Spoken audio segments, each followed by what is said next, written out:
Salve, salve, salve, meu caro estudante! Eu sou o professor Natanael, vou estar com vocês durante mais alguns minutinhos para juntos refletirmos sobre mais um assunto relevante da nossa apaixonante história, tá? Convido vocês a vir comigo para conversarmos um pouco sobre ditadura civil-militar, populismo no Brasil, América Latina, processo de redemocratização. Temos aí análise nas décadas de 50, de 60, 70 e até o comecinho dos anos 80 do século 20, tá certo? Vem comigo? Vamos nessa? Então será um prazer conversar com vocês sobre esses assuntos. Bom, pessoal, o populismo, via de regra, é um jeito de se fazer política, né? Podemos dizer que é um estilo de se fazer política calcado no líder carismático, em angariar, em obter a simpatia da população, sem contudo resolver os seus problemas, mas ao mesmo tempo manter uma base sólida, uma base concreta do eleitorado através de ações assistencialistas, paternalistas. É quando o líder ele se dirige diretamente para as massas, sem o intermédio ou das instituições, partidos políticos, o que seja, de forma direta, obtendo a simpatia das massas. E nesse contexto nós podemos citar grandes líderes políticos, não só no Brasil, mas na América Latina, com ênfase para o Juan Domingos Perón na Argentina e, obviamente, o Getúlio Dornelles Vargas. Nessa segunda passagem do Getúlio ao poder, entre 1951 e 1954, infelizmente ele acabou cometendo um suicídio ali na manhã, aliás, de 24 de agosto de 1954. Então, essa segunda passagem do Getúlio no poder foi marcada pela forte oposição da UDN, a União Democrática Nacional, que é uma espécie de partido assim, de extrema-direita no Brasil dos anos 50, através de um personagem relevante, o jornalista, depois governador do estado da Guanabara, o Carlos Lacerda. Bom, o Carlos Lacerda acabou sofrendo uma emboscada, um atentado, acabou sendo vítima de uma bala de raspão que vitimou o seu segurança particular, o major Rubens Florentino Vaz, e depois do atentado da Toneleiros, como ficou conhecido essa emboscada que quase aí vitimou o Carlos Lacerda, o Getúlio sofreu uma pressão fortíssima para deixar a presidência da República, para renunciar. Ele já tinha criado a Petrobras, tinha criado a Eletrobras, ele tinha se indisposto ali contra os o grande capital externo, era um governo nacionalista e também uma crise financeira gigantesca, inflação elevada, promoveu um aumento do salário mínimo muito grande, de 100%, naquele mesmo ano de 1954, através do seu ministro do Trabalho, João Goulart. Então a crise era muito grande, ele acabou cometendo o ato extremo do suicídio, exatamente para não renunciar, que era iminente a tirada dele do poder por parte dos militares. Esse fato acabou também, digamos assim, adiando o golpe militar no Brasil em pelo menos 10 anos. Bom, o Café Filho assumiu o poder, depois acabou saindo por razões de saúde e entra depois na presidência da República, aquele que é considerado assim, um dos mais populares, mais lembrados presidentes de toda a história do Brasil, que é o Juscelino Kubitschek. Juscelino fica marcado pelo desenvolvimentismo, pela construção de Brasília, mas é importante mencionar que no governo dele também, cujo lema na sua campanha, naquele ano de 1955, quando se deu as eleições, era exatamente esse, 50 anos em 5, onde ele falava que o Brasil teria 50 anos de progresso, aliás, o equivalente, né, a 50 anos de progresso em apenas 5 anos de mandato. Ele cria o famoso, ambicioso plano de metas, acaba não cumprindo tudo que estava relacionado no plano, apenas uma parte, e, sem dúvida alguma, é lembrado pela construção de Brasília, mas seu governo, ou durante seu governo, o Brasil se endividou bastante junto a organismos internacionais, como o FMI, Constituição de Brasília onerou bastante os cofres públicos, tanto que Juscelino não conseguiu eleger o seu sucessor, que era o Marechal Henrique Teixeira Lott, acabou perdendo as eleições para o Jânio Quadros. Jânio Quadros é um político populista no mais amplo sentido da palavra, né? Reza a lenda que Jânio Quadros deixava-se, inclusive, fotografar, deixava ser visto comendo aquele sanduíche de mortadela na padaria, com café com leite, caspa no ombro, para exatamente mostrar-se ao eleitorado como uma figura acessível, gente da gente, típico do político populista, tá? Acabou elegendo-se, tendo uma carreira política meteórica, elegeu-se deputado e foi o presidente em relâmpago, porque em apenas 7 meses ele acabou renunciando à presidência, para surpresa de todos, em agosto de 1961. Nos poucos meses em que esteve na presidência, acabou levando o Brasil para um caminho assim mais distante do alinhamento que o Brasil sempre esteve junto com os Estados Unidos. Então ele reata as relações diplomáticas com a União Soviética, chama o Che Guevara, importante líder argentino, né, então ministro cubano, para ser condecorado em Brasília. O primeiro presidente, inclusive, a governar a partir de Brasília, né? Então ele chama o Guevara para ser condecorado com a Ordem do Cruzeiro do Sul.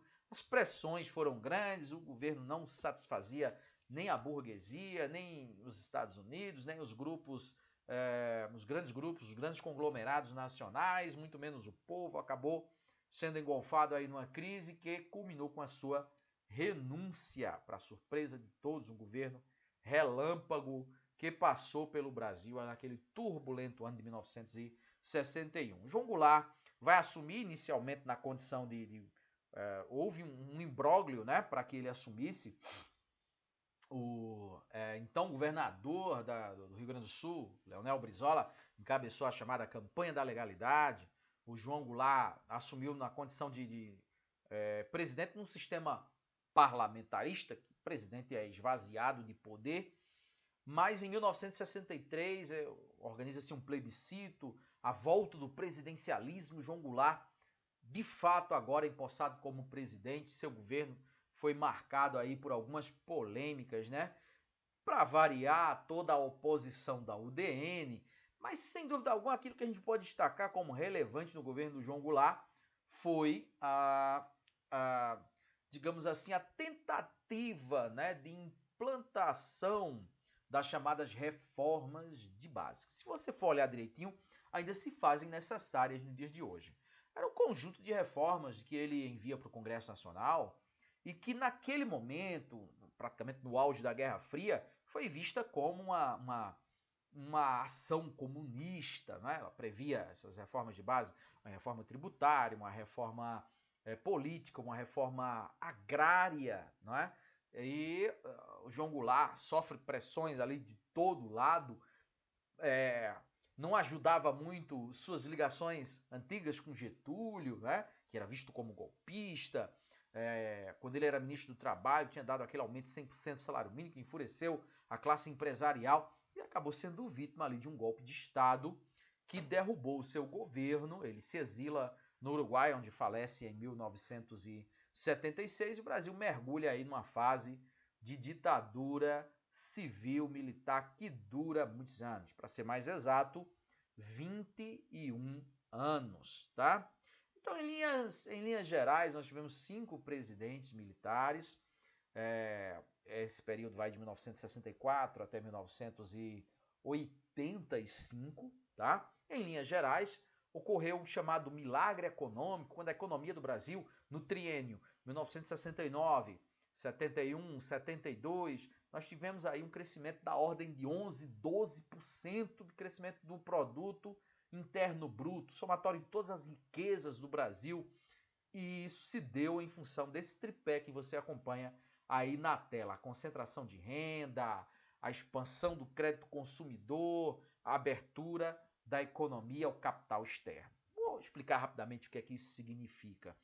Quem era rico ficou mais rico, Quem era pobre permaneceu pobre, mas devido aos juros baixos no câmbio internacional, acabou o governo subsidiando crédito, empréstimos e também o comércio varejista vendendo os bens de consumo duráveis e não duráveis em suaves parcelas. Então o consumidor tinha acesso a esses bens e foi um período de certa bonança, né? Certo crescimento econômico, mas não distribuição de renda, que é muito diferente.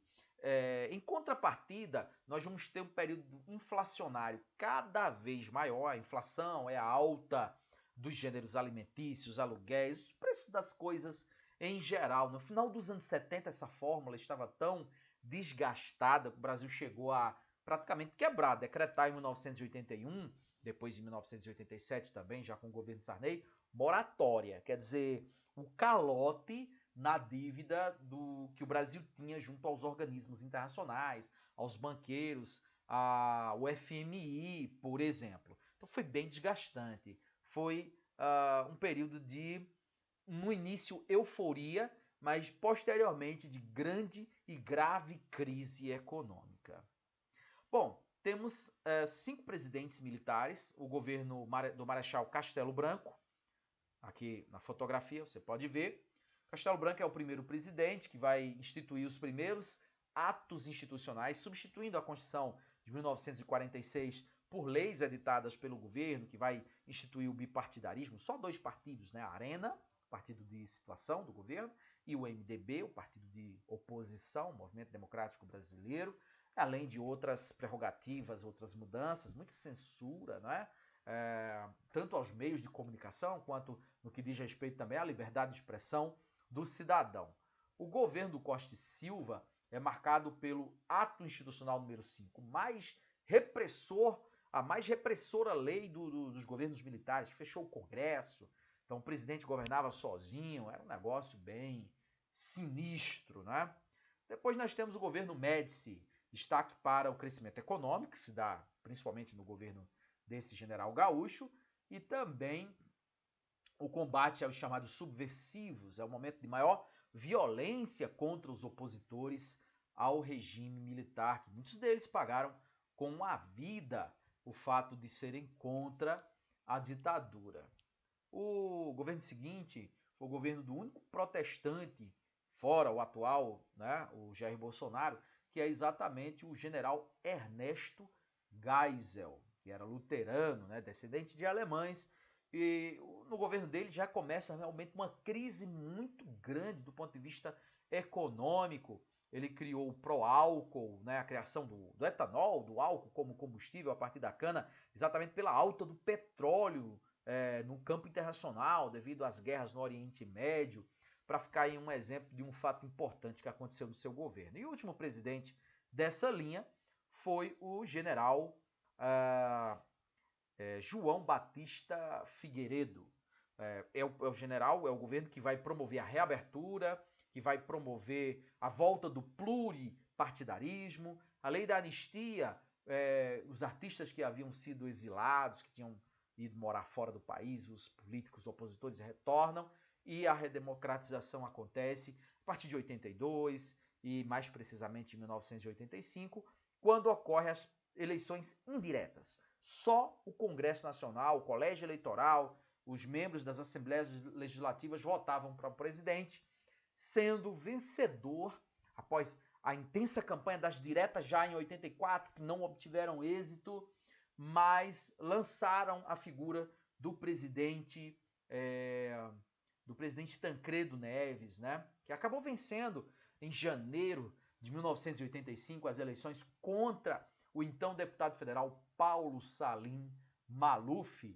O Tancredo não chegou a assumir, sua posse estava marcada para março, mas ele adoeceu, foi vítima de um problema, de um câncer, né, intestinal, acabou passando por diversas cirurgias e faleceu. A presidência acaba caindo no colo do Sarney, né, do José Sarney, que fez um governo horroroso com diversos planos econômicos mirabolantes. A década de 80, do ponto de vista da economia, inclusive, é chamada de a década perdida. devido à inflação elevada, à falta de perspectiva, na América Latina, muitos golpes que dificultaram o processo de redemocratização.